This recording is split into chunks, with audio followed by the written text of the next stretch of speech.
What's up, everybody? My name is OMG WTF LOLFTW BRB. Welcome back to more WWE versus TEW, the weekly series where we take the shows and events that the WWE runs, book them in the game to see just how well the WWE does against TEW, or if Total Extreme Wrestling will be the company that brings the WWE down to its knees. Today we are booking Monday Night Raw, and well, we're not a week behind anymore. We're catching up. This is the August 13th edition of Monday Night Raw, Monday the 13th, week of SummerSlam. So my hope was to try to get Raw, 205 Live, and SmackDown all up before SummerSlam. It is currently a Friday, late in a Friday, so I think I'm going to be able to hit the mark, to be completely honest. I'll probably be able to get SmackDown and 205 Live uploaded on Sunday, and then SummerSlam hopefully Monday or Tuesday, and then we should be caught up by then. So hopefully everything goes to plan. But without further ado, let's go ahead and jump right into Monday Night Raw. Main event of the night, Sasha Banks takes on the leader of the Riot Squad, Ruby Riott. So let's go right ahead. 62 solid C rating to open up the show. As Ronda Rousey opens the show, she makes her way down to the ring, and she sends a pretty powerful message about fatherhood. Oh, yeah, great. McAfee virus scan, having to show up literally during the recording. Get out of here. Okay, thank you. No one cares. But unfortunately, I'm sure we've all heard this by now, but Jim the Anvil Neidhart, longtime WWE legend, former tag team champion. He was a member of the Hart Foundation. He's the father of Natalya, and he just recently passed away exactly on Monday. So Ronda Rousey went out there. She spoke a very powerful message about, how fathers are, that, I wish I can remember exactly what she said, but pretty much she said that they were that, stone or tower or whatever that, is always there to, pick them up pretty much, pick people up and make sure that, they're feeling okay and believing in themselves in a world full of hate. Stuff like that. It was a very powerful message. And the reason why I say it's pretty powerful is because in today's day and age, I'm not trying to get too political here. I don't want to be that guy and show off my beliefs or anything and then get ripped for them or anything. But in today's day and age, a lot of fathers and men are looked down upon. It's mostly looked upon the women and all that. And again, I'm not trying to be sexist. I'm not trying to be racist or political or anything here. I'm just pointing out what I see. And to me, it seems like a lot of the fathers are put down nowadays, where and it's like motherhood is more promoted. And I'm not saying motherhood shouldn't be promoted, because I was raised by pretty much a single mother. My dad divorced, my mom, my dad got divorced early on in my life, and I was raised by my mom and my stepfather. My stepfather, being a military man, he really wasn't around that much because he was, gone to different countries and all that, doing the things that military men do. So I was really much raised by a single mother, but in a way that kind of proves my point. I mean, not my mom's fault, but right there and then. I mean, my mom never put my dad down, but I've seen it. I've seen people get put down. I don't want to get too much into it, but I think it's a pretty powerful message that Ronda Rousey went out there and said. And Ronda's always been one of those girls that has a nice straight head on her shoulders. There's a lot of things that Ronda believes in that I believe in too. One of the things she said about UFC is that UFC is one of the only leagues out there that pretty much have given women a chance. And I guess by her definition, WWE really hasn't even done that either, because there's no women's division in UFC. There's the bantamweight division, She's not the UFC women's champion. She was the UFC bantamweight champion. Whereas, you usually get a lot of women's basketball or women's baseball or women's champions, things like that. So there's a lot of things Ronda says that I agree on, and I definitely agreed with what she had to say about the fatherhood. But I don't want to get too much into it here. She goes ahead and introduces Alexa Bliss's opponent for tonight, which is Ember Moon. Bliss then comes out, and she pretty much runs it by saying how she wanted she wanted some sort of security or Ronda to be banned. She didn't think it was fair that Ronda should be out there just days before their match, because Ronda's kind of crazy and she could injure someone at any moment. And Alexa accuses Kurt Angle of showing favoritism towards, the Universal Championship, but doesn't care about the Women's Championship, pretty much. But she went ahead and went above Kurt Angle's head and went to the Constable, Baron Corbin, who told Alexa to hire her own security, which Alexa did. It didn't help too much, though, because Ronda got rid of the security pretty quickly here. And then we pretty much jumped into the match from there. Did get the show off to a strong start, though. Ronda Rousey came across well. Ember Moon, unfortunately, underperformed, but it did gain some heat for the Rousey-Bliss feud. Then our opening match of the night, Alexa Bliss taking on Ember Moon. 45, solid D rating here. And a poor matchup, Ember Moon goes over Alexa Bliss in 12 minutes, 47 seconds after Alexa Bliss was disqualified when Alicia Fox ran in and attacked Miss Moon. We also had Ronda Rousey distract Alexa Bliss during the match, but it was not to be because after Moon hits the Eclipse, that's what it's called, yeah, the Eclipse, Alicia Fox got involved and cost her the match from there. Looks like Alicia Fox is kind of playing the role of Mickie James. I believe I heard Mickie James was injured or something. So now they just went with Alicia Fox, who's like the closest thing to a veteran they had after Mickie James, I feel. But, you know, whatever. I don't care. Just thought it was just something I kind of analyzed myself because they really promote Alicia Fox as like one of the founding mothers of the women division and all this. And Mickie James is, of course, one of those as well.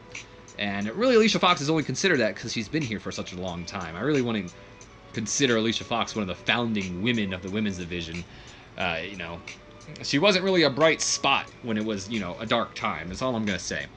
Ronda Rousey did some good work ringside, and what's interesting here is Ember Moon and Ronda Rousey are a good pairing. They play off well of each other. So when Ember Moon is being managed by Ronda Rousey, they got good chemistry.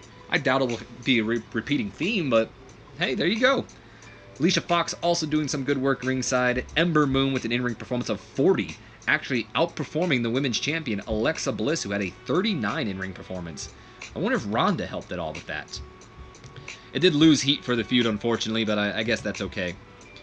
58 C-, because we're about to gain some heat back anyway, as Ember Moon is getting beaten down by Alicia Fox, and that's when Ronda Rousey comes in and she takes out Alicia Fox.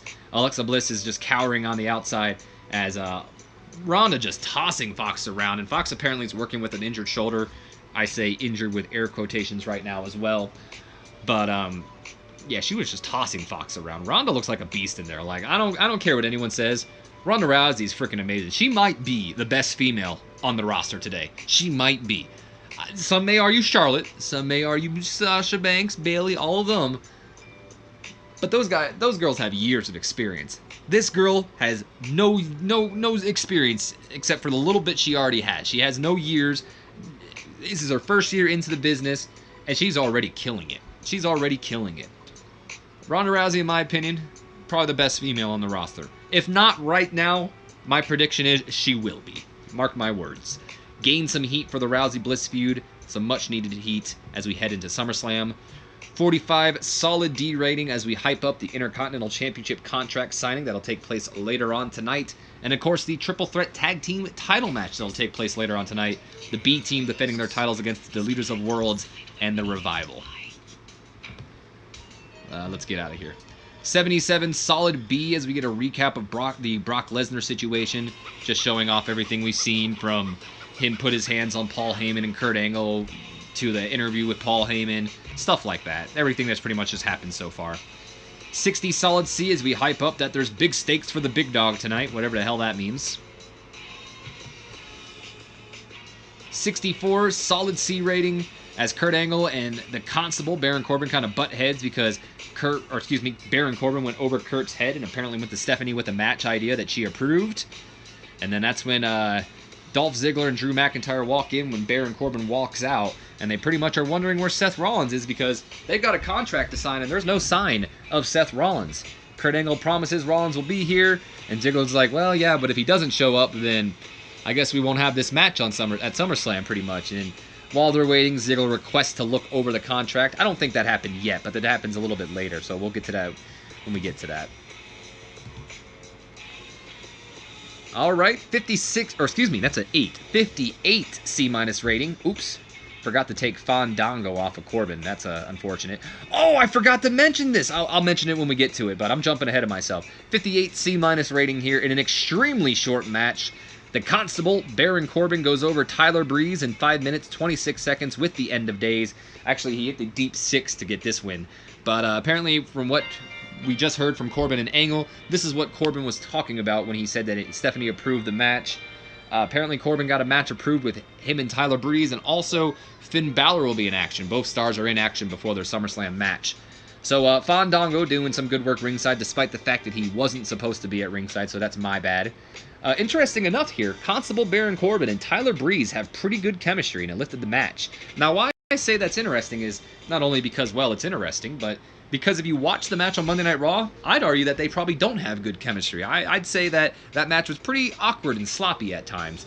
But the one thing I forgot to mention to you, every segment up until now and for the entire night, Renee Young is on the commentary table. She was on commentary for Monday Night Raw in real life. We put her on commentary here, so for the entire night, Renee Young will be on commentary.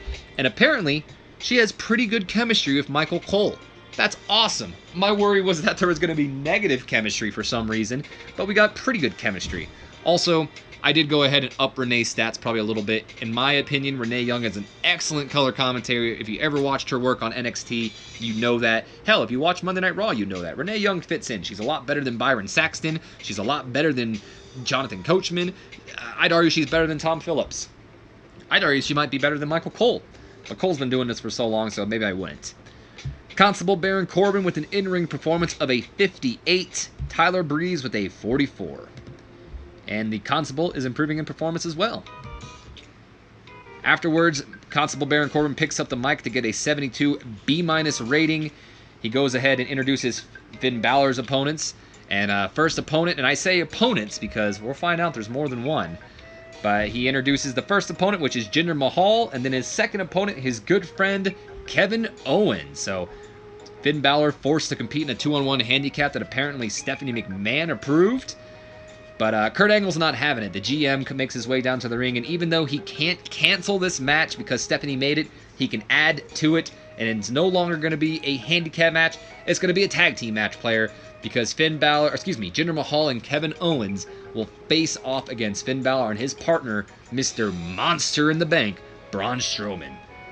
So did get the crowd hot. Braun Strowman came across well, gained some heat for the Strowman-Owens feud and the Corbin-Balor feud.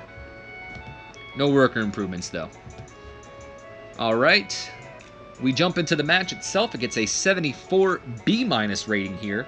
And a good matchup. Finn Balor and Braun Strowman go over Kevin Owens and Jinder Mahal in 13 minutes, 26 seconds after Braun Strowman defeats Jinder Mahal with a running power slam. Apparently, Jinder was the weak link here, struggling to keep up with everyone else's in-ring performance. This match was, it was all right. Nothing special, as I love to say. Just a pretty much basic match to help get these four men on the card, help push along the storyline not only with Balor and Corbin, but Strowman and Kevin Owens. And it kind of gets Strowman some of his heat back from those two losses from Jinder Mahal. Now he actually gets to pin him in the ring. So, again, it was a nothing match, but it was there. Mahal had an in-ring performance of a 54, like I said, the weakest of the match. Sunil Singh doing some good work ringside. Kevin Owens with a 74, Braun Strowman with a 76, the best of the match. Finn Balor with a 66. And it gained some heat for the Strowman Kevin Owens feud. Jinder Mahal improving in technical, Finn Balor's improving in performance. Good for you guys. And then afterwards, we jump again to a 74 B- rated segment. Kevin Owens runs away from Braun Strowman as Braun chases him up the entryway and to the back. Finn Balor, meanwhile, watches in the ring while Strowman leaves him alone pretty much. And that's when the Constable, Baron Corbin, decides to strike as he slides into the ring without Finn Balor noticing, hits him with the End of Days, lays him out on the mat, ending it by saying it's a big man's world or whatever. So getting some heat on him as well. Corbin's very underrated in my opinion as well. A lot of people say Corbin can't wrestle or he shouldn't be there or anything.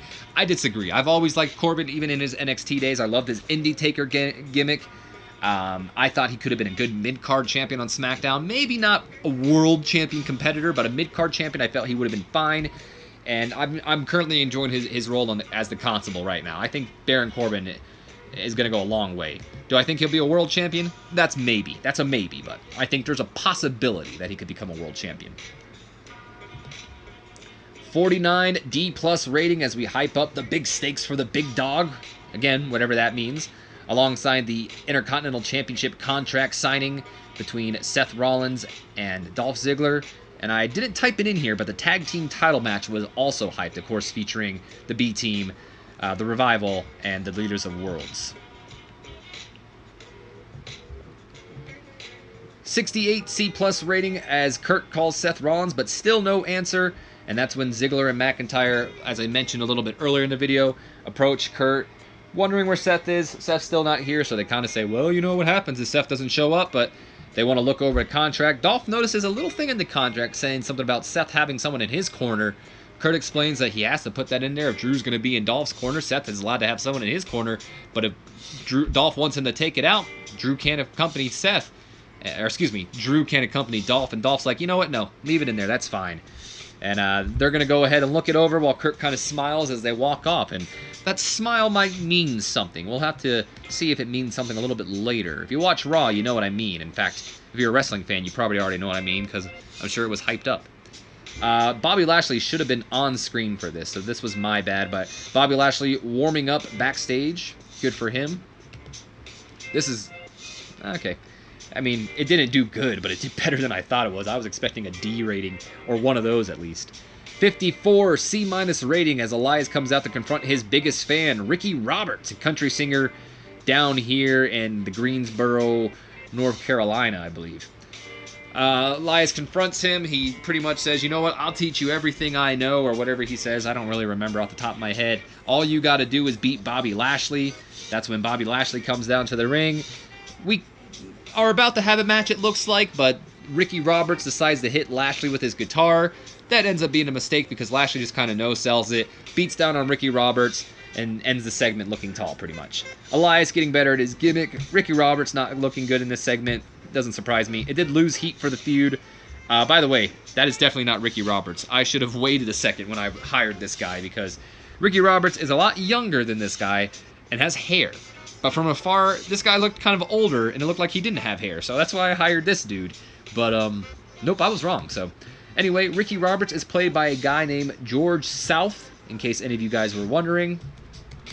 And we have a little bit of things here I can go over with you guys real quick. So I got a couple emails after SmackDown from both The Miz and Dean Malenko. Miz tells me that R-Truth doesn't get it, and Dean Malenko tells me that Noam Dar doesn't get it. So, Truth and Dar apparently don't have fans, which is kind of surprising because Miz and Truth used to be a team.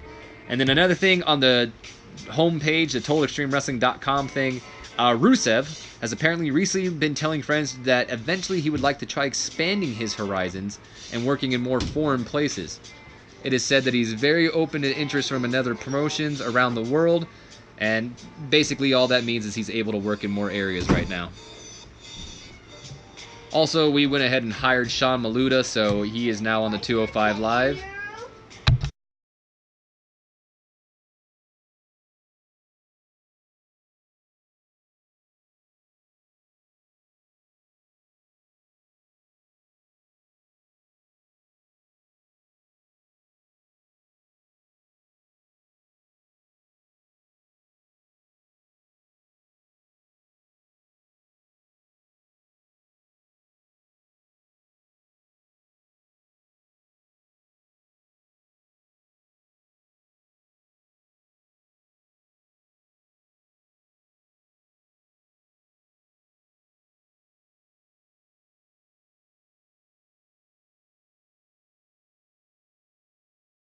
Sorry about that, guys. Probably wondering where I went there or anything for a moment. A little bit of silence there. I have some family over, and one of my little cousins came walking in, so had to get rid of him for a second, but didn't want to hurt his feelings at the same time. So, sorry for the silence there. But anyway, now that we got all that out of the way, you might have even heard him for a brief second. But Elias getting better at his gimmick. Ricky Roberts, though, he made the most of his appearance, improving in acting, learning to show more charisma, developing better performance. There you go, Ricky. 50-something years old, and you're still improving. 65 solid C rating here as Bo runs the odds on the calculator, and they're not good. This triple threat tag match, I think Bo said they got like a 3.333333 chance of winning. Axel doesn't believe it, but Bo, he's ran the numbers. He's done everything. Long ways, showed his work. The numbers are right. And Axel goes on to tell him, you know what? Math didn't get us here. What got us here was us. And if tonight is the, last night we're champions and this has been the best run of my career, Bo agrees. They clank belts, they hug or whatever, they say B team, and they get out of there because it's time for the match. So I'm going to go ahead and turn them, guys. We had 8 segments. I don't know if it's enough segments, but I'm under the belief that the B team are faces. They're acting like faces. They're goofy. They're not being heels. If anyone's being heels, it's their opponents, the Leaders of Worlds and the Revival. And they are facing, well, I guess that's a bit of a spoiler, but let's just say they're going to be taking on some heels this Sunday on the pre-show. So Curtis Axel's turn was a complete success. I assume Bo Dallas's would be a complete success as well. Went pretty well. All right, so the B team are officially faces. Good for them. We move on to a 67 C+ rating. Nothing too special here. We don't even hear them talking. We just see them looking over the contract. Them being, of course, Dolph and Drew. 47 solid D rating as we get a recap of how we got to this three-way title match, showing off pretty much last week's match between the Revival and the B team, which I don't think it was for the tag titles. It might have been like just a #1 contendership or something like that. I don't know. Maybe it was just a regular match. Pretty much just showing off that when the lights went out, the Leaders of the World appeared. They were on the aprons where both Dash Wilder and Curtis Axel should have been standing, and then Scott Dawson and Bo Dallas, of course, being attacked by Matt and Bray, which led us to this match here. I'm not going to turn Bray and Matt, though, because I'm not entirely convinced that they're heels. So they're them. I'm going to still continue to push them as they are. 44 solid D rating as JoJo does the Raw Tag Team title introductions, introducing the Leaders of Worlds, Bray Wyatt and Matt Hardy, the Revival, Scott Dawson and Dash Wilder, and the WWE Raw Tag Team Champions, the B Team, Bo Dallas and Curtis Axel. Matt Hardy, of course, ignore the heel turns as of right now. Still not a definite thing that's happening, just something that may happen. Depends on what WWE does, or if I feel WWE pulls the trigger.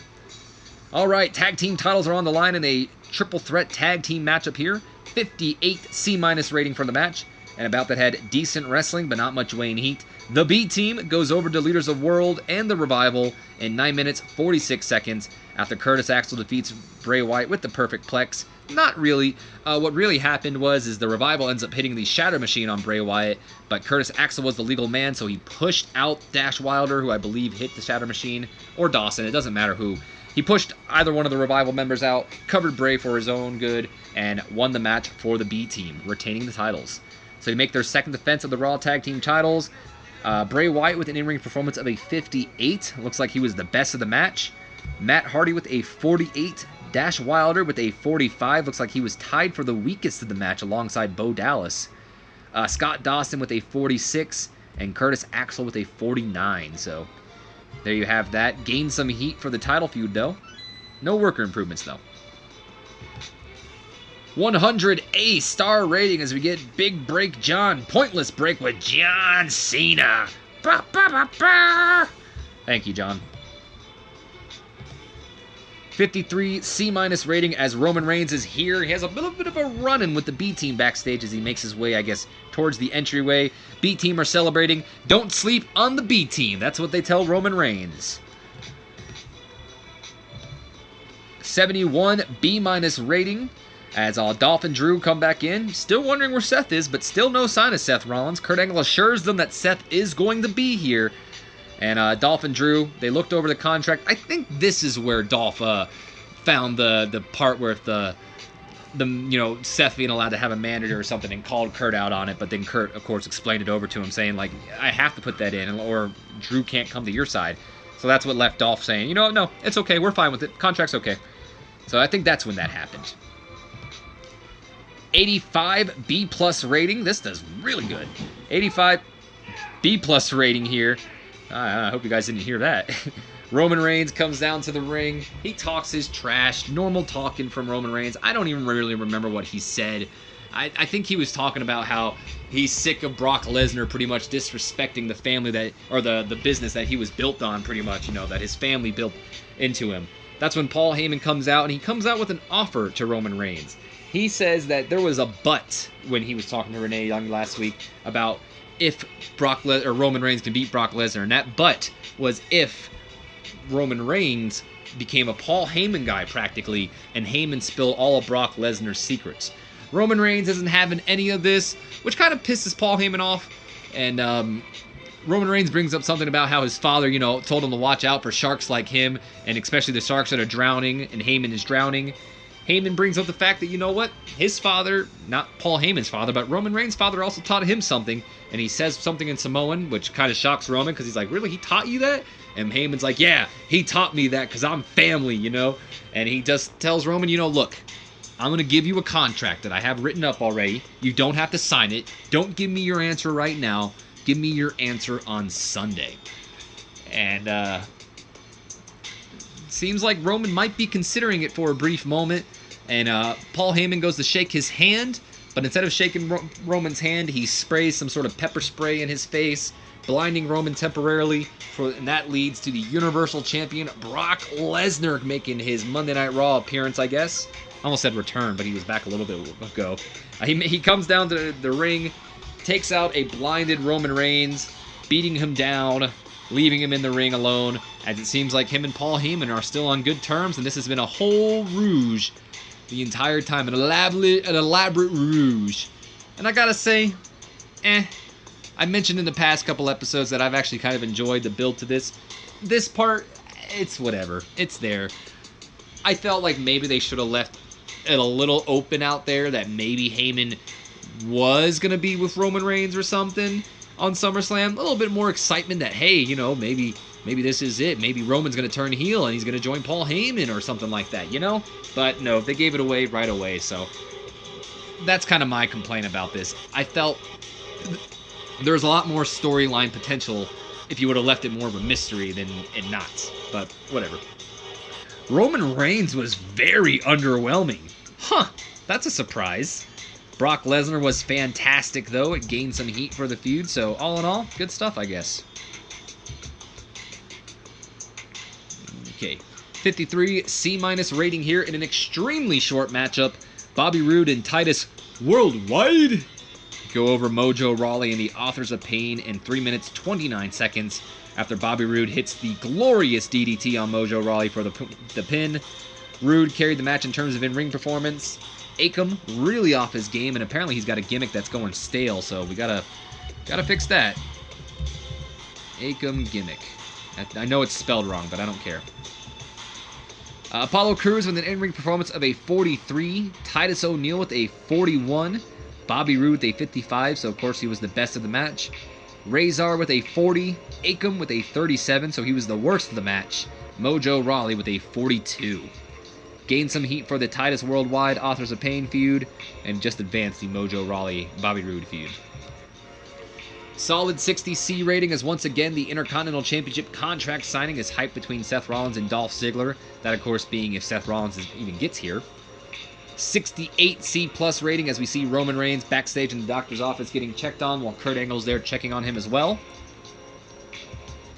37 C- rating, as we're going to be celebrating the Anvil, Jim the Anvil Neidhart next. I kind of just featured Natalia in these segments because, well, I can't necessarily feature the Anvil. Guaranteed, or granted, he might still be alive in this save. I want to be able to hire him on such a short notice, you know. But, yep, just pretty much celebrating Jim the Anvil Neidhart. So we went ahead and featured Natalia on here. In fact, we gave her major success as well, just to kind of show some respect, I guess. 36 D- as the in memory of the Jim the Anvil Neidhart video would play. That's not a correct rating, but again, Natalia's the one featured, not her father. Probably wouldn't have done any much better, to be honest, either. But in real life, I imagine that this would get one of those 100 star things, just because it's in memory and everyone's gonna clap and jump for it. 44 solid D rating, as we get some hype for SummerSlam. First, we hype up the SummerSlam kickoff show, where the tag team titles will be defended. The tag team champions, Bo and Curtis Axel, the B team, defend against the Revival, Scott Dawson and Dash Wilder. Cedric Alexander defends the Cruiserweight Championship against Drew Gulak. How did I know that was going to end up on the pre-show? And then we will have ourselves a mixed tag team match, but I wasn't able to fit in Lana and Selena Vega here because we already had all our space filled up. So Rusev and Lana will battle Andrade, Cien Almas, and Selena Vega at the pay-per-view. What is this? Is somebody changing? Oh, Rusev. Not yet. We might be doing that soon, though.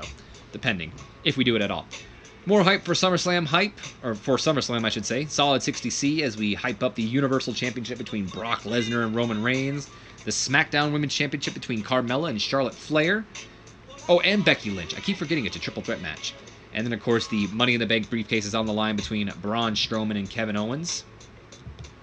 61 solid C rating as we get more hype for SummerSlam, this time featuring the match between Daniel Bryan and The Miz, the United States Championship match between Jeff Hardy and Shinsuke Nakamura, the WWE Championship match between AJ Styles and Samoa Joe, and then, of course, the Intercontinental Championship match between Seth Rollins and Dolph Ziggler. I guess that means that Seth Rollins is going to show up and sign the contract if they're hyping it still.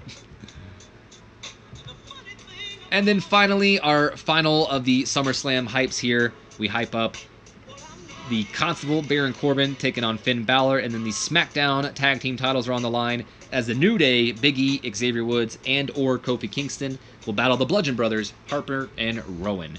53 C- for that. And then, because I wasn't able to fit it in the last segment, Ronda Rousey and Alexa Bliss get their own hyped segment for SummerSlam, so 49 D+ for them. 57 C- rating as we get a recap of our opening segment of Alexa Bliss hiring security and then getting beaten down by Ronda Rousey along with Alicia Fox. 37 D- rating as we get a quick little Ruby Riott promo on Liv Morgan and Sarah Logan. Or not a promo on Liv Morgan and Sarah Logan, but a promo with them on Sasha Banks and Bayley, pretty much talking about how, oh, everyone's friends now, ever since I was gone, but I don't really remember the promo. I didn't pay attention to the promo. It kind of happened really quick. And yesterday was kind of a busy day. It was my mom's birthday. Family was down. So I didn't really catch a whole lot of it. But there was a promo.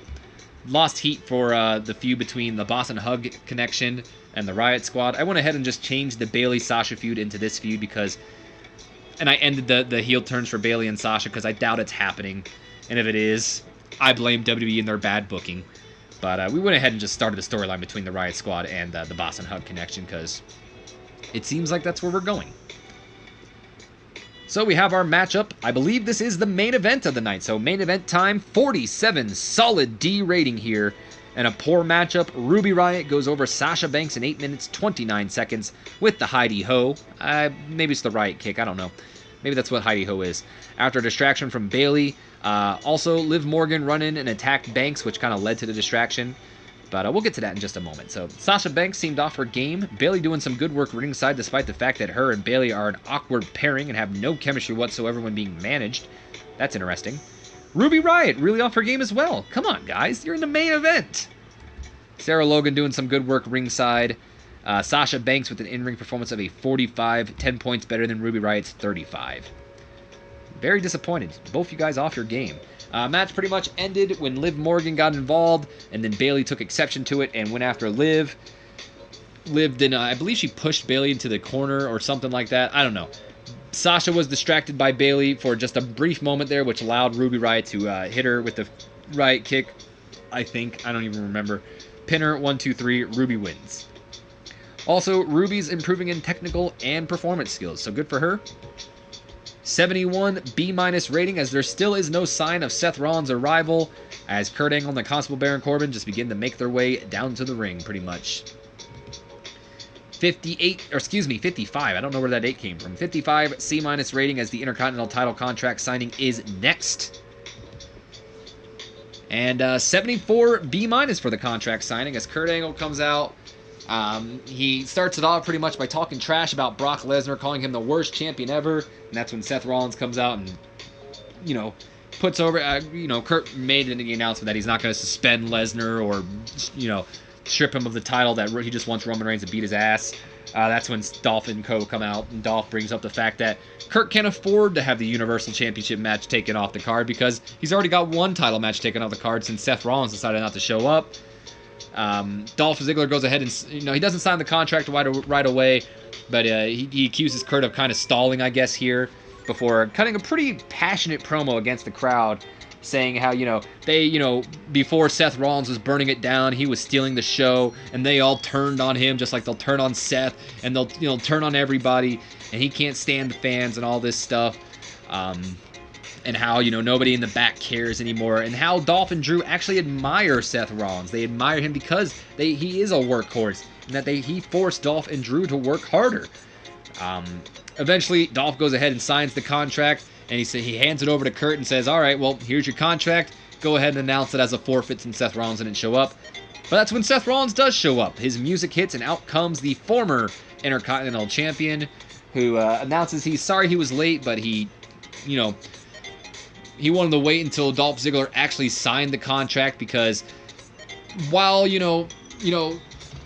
Dolph noticed the Seth was allowed to have a manager by his side stipulation, he didn't really think much about it, because Seth did have that put in there for a specific reason, and he did have travel issues tonight, but it wasn't his travel issues. It was the travel issues of the man who's going to accompanying his side at SummerSlam, because if Dolph Ziggler is going to have the Scottish psychopath by his side, then Seth Rollins is going to have the Lunatic Fringe. And that is when Dean Ambrose's music hits and the Lunatic Fringe comes back looking swole, looking built. My boy came back looking like he's $1 million. Yeah, that's my man. I love Dean Ambrose. Dean Ambrose makes his return, and him and Rollins make their way down to the ring. They attack Dolph Ziggler and Drew McIntyre and clean house before standing tall in the middle of the ring. So Dean Ambrose was very underwhelming, which is kind of surprising to me. Seth Rollins and the feud between him and Drew and Ziggler gained some heat. The Roman Reigns and Lesnar segment helped out. Dean Ambrose is officially back in real life. Not so much on my game. I mean, technically, Dean Ambrose is still out for 44 more days. He's just allowed to appear in angles right now. So, hopefully Dean Ambrose doesn't wrestle for another 44 days, but I don't like my chances. And I thought there was a way to lower people's injuries in here. There isn't.